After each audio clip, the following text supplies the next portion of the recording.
حسد وہ آگ ہے جو انسان کو اندر ہی اندر جلا کر راکھ کر دیتی ہے۔ حسد کرنے والا دوسرے کو تو نقصان پہنچائے نہ پہنچائے، لیکن سب سے زیادہ نقصان وہ اپنی ذات کو پہنچاتا ہے۔ لیکن یہ بات مجھے ہرگز بھی معلوم نہیں تھی۔ میں حسد کی آگ میں جلی ہوئی ایک ایسی عورت تھی جو اس آگ میں کسی دوسرے کو جلا کر بھسم کر دینے کے لیے راضی تھی، اور یہ حسد مجھے کسی اور سے نہیں بلکہ اپنی ہی بہن سے تھا۔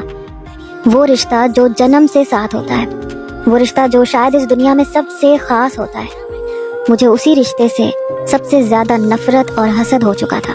میرا بس چلتا تو میں کسی بھی طرح خود اپنی بہن کی زندگی میں فٹ ہو جاتی۔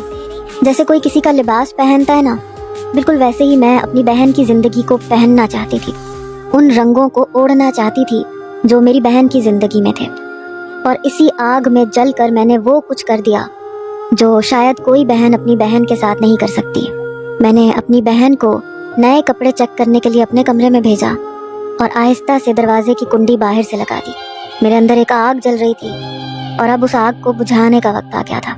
میری بہن کی 6 سالہ بیٹی روشنی میرے آنگن میں کھیل رہی تھی اور میری نظریں اس پر جم گئی تھیں۔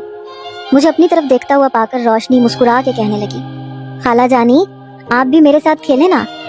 میرے چہرے پہ خود بخود مسکراہٹ رنگ گئی۔ کھیل تو واقعی اب شروع ہونے والا تھا جو مجھے روشنی کے ساتھ کھیلنا تھا۔ میں نے اس کی طرف آہستہ آہستہ قدم بڑھائے اور اسے کس کے پکڑ لیا۔ وہ ایک دم ہی پریشان ہو کے خود کو مجھ سے چھڑوانے کی کوشش کرنے لگی۔ میں نے جیسے ہی اس کے رخساروں کو چوما تو اسے لگا کہ میں اس کے ساتھ محبت کا اظہار کر رہی ہوں۔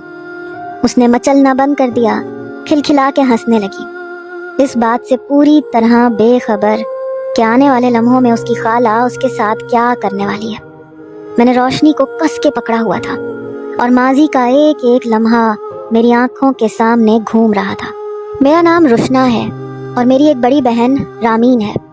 آج سے 6 سال پہلے ہم دونوں بہنیں ایک ساتھ ایک ہی دن دلہن بنی بیٹھی تھیں، لیکن میں اپنی بڑی بہن رامین کے مقابلے میں بہت زیادہ خوبصورت تھی، اس لیے جو بھی ہم دونوں کو دیکھنے اسٹیج پر آتا وہ صرف میری تعریفوں کے پل باندھتا، اور ایسا آج کے دن ہی نہیں بلکہ بچپن سے ہوتا آ رہا تھا۔ اسکول سے لے کر کالج کے زمانے تک ہر کوئی مجھے اور رامین کو دیکھتا تو یقین نہیں کر پاتا کہ ہم دونوں بہنیں ہیں۔